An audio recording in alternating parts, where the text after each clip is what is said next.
Alright folks, John Rush here today. My son Richard Rush behind the camera. This is a review of the all-new 2017 Challenger GT all-wheel drive. Some are saying Challenger's not all new. Well, the all-wheel drive is, and this is the only two-door muscle car built with all-wheel drive. Now, some of you would say all-wheel drive, muscle car, what engine's in it? Well, you can only get the V6 3.6 liter Pentastar with the all-wheel drive.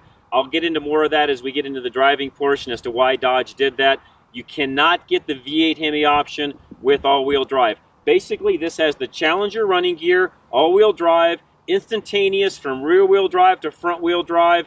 Let's get right into it. Take a walk around the front of the car. Challenger still, or the all-wheel drive Challenger still looks like Challenger, which, by the way, one of my favorite looking muscle cars. It does look awesome. Going down the road, whether it's got a V8 in it or not, you still get a lot of looks driving this car just because of the flat-out cool factor. And it really does have a cool factor to it. Everybody loves the look of the Challenger. So this particular vehicle, cost-wise, $38,965. That is for the all-wheel drive version.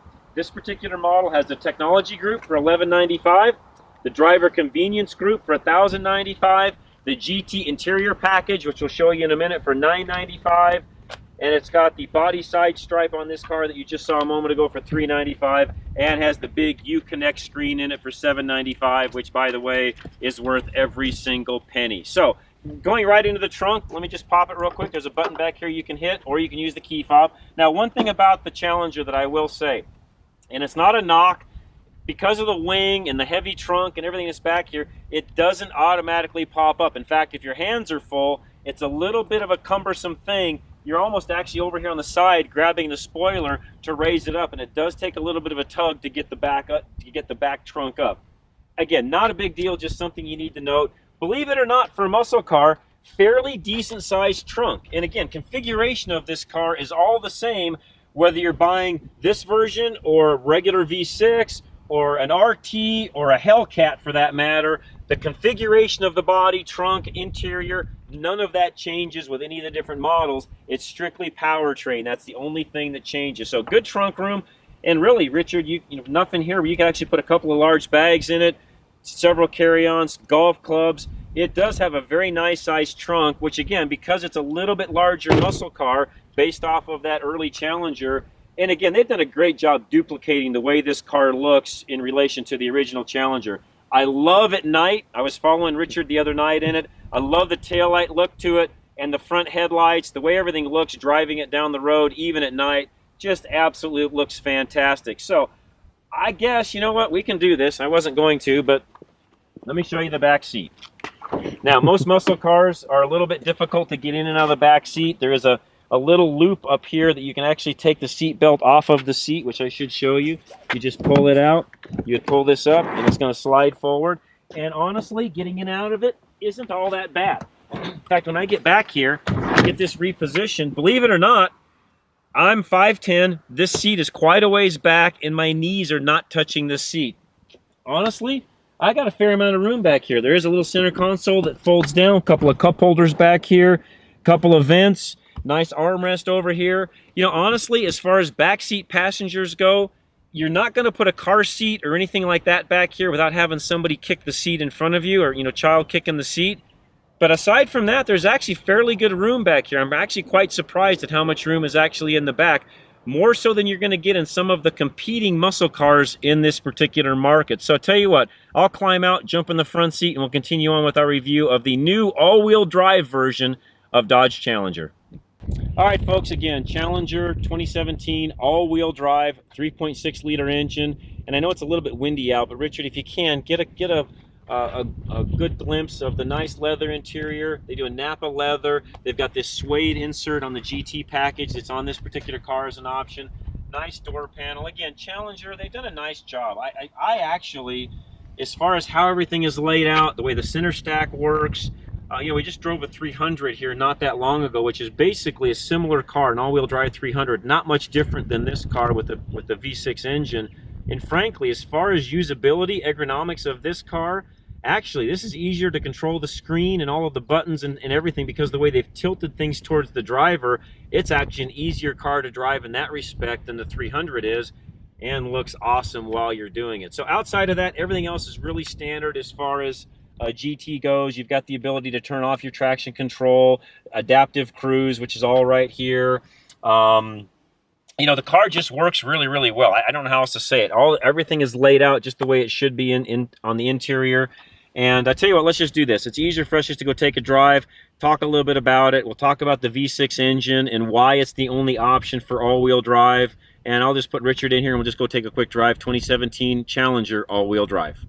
All right, folks, going to show you a few things now on the interior and really some of the settings, I guess you could say, on the Dodge Challenger. There's a mode when you go to the apps section. It's called the Performance Pages, which you can see we're in right now. It takes a few seconds for it to load, is why we went ahead and brought it up.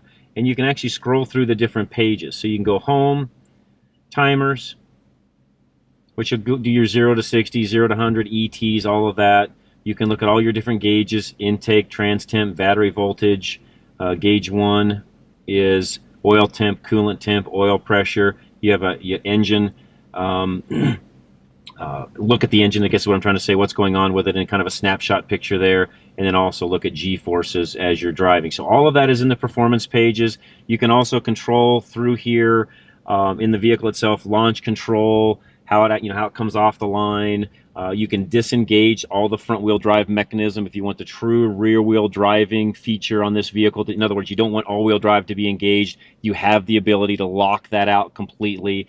All of that is totally controlled through the vehicle itself, through things here and down here on the buttons itself. So again, they've laid all that out very nicely. Now, some of you would say, what do you need all of that for on a V6? Well, because in this all-wheel drive version, the V6 is all you can get. Real quick, let me go to backup, and it'll show you the backup screen. And this does have dynamic grid lines, which is interesting on a performance car.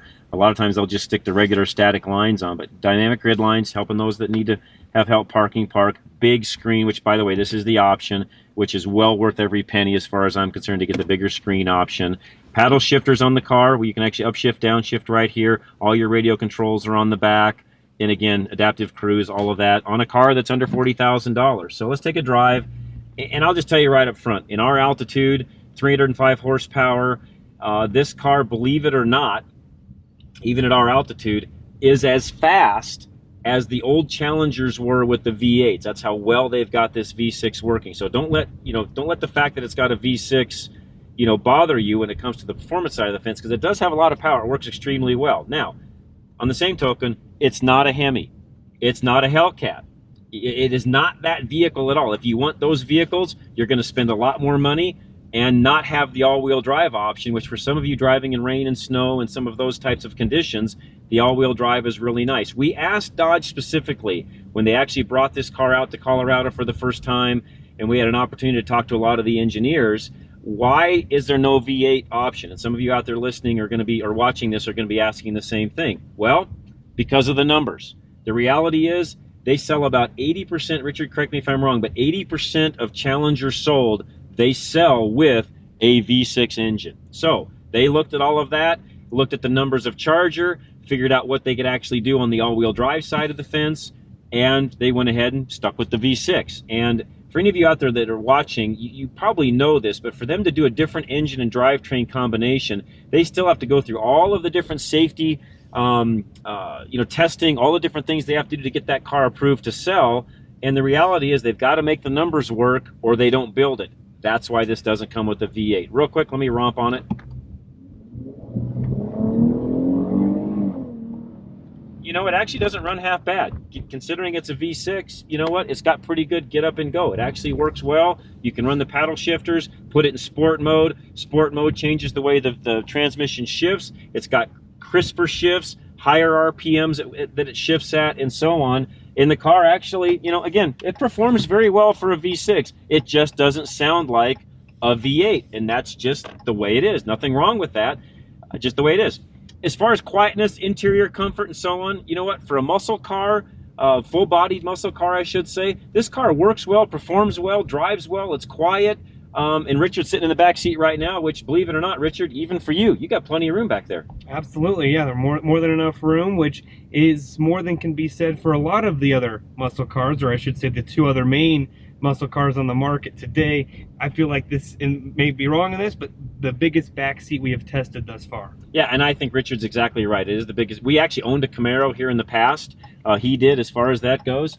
And before the married life came along, and Camaro definitely doesn't have the back seat in it that this car does. We had a Mustang not that long ago. It doesn't have the same back seat this car has. So if that's something that's of interest to you, get out and test drive this car, put your family in it, and see how everybody fits, because this is one of those cars that you can have a lot of fun driving, still have all-wheel drive, still go where you want to go. In our world, go skiing, drive it to work on any day. Really doesn't matter because of the all-wheel drive option, which, by the way, it's instantaneous. When you need the all-wheel drive, it's there. When you don't, it's not. It's that crisp, it's that fast, you don't even know when it's engaging and when you're using it. This is a great car. I'll just tell you that right up front. This is one of the most fun performance cars that Richard and I drive on an annual basis. We always look forward to driving it, mainly because, and I'll just say it straight up, everybody loves, whether you like the Challenger or not, everybody loves the look of a Challenger, and when it's in this bright orange color, everybody looks at it when you're driving by. So get out, drive this vehicle, check it out for yourself, and when you do, tell them John and Richard Rush from Drive Radio sent you.